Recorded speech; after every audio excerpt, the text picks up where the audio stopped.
मित्रांनो, आपण हरिद्वार या ठिकाणी आलो होतो. अनेक आश्रम शाळेमध्ये गेलो, अनेक धर्मशाळेमध्ये गेलो. तिथं काय रूम भेटत नाही. प्रत्येक ठिकाणी विचारत होते, काय तुमच्या बरोबर फॅमिली आहे, तुमचं लग्न झालेलं आहे?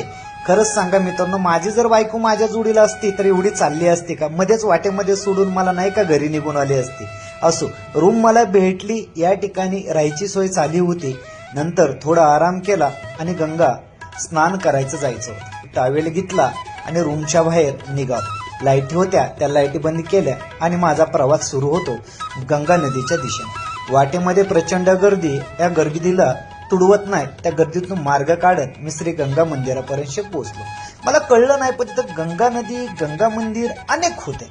नदी एक, मंदिर अनेक, आणि प्रत्येकावरती लिहिलं होतं खूप मंदिर प्राचीन आहे, यही असली मंदिर आहे. महर्षी वाल्मिक मंदिरही त्या ठिकाणी पाहायला भेटलं. शेवटी बजरंगबली मारुतीला कसं विसरणार, त्यांचंही दर्शन घेऊन प्राचीन गंगा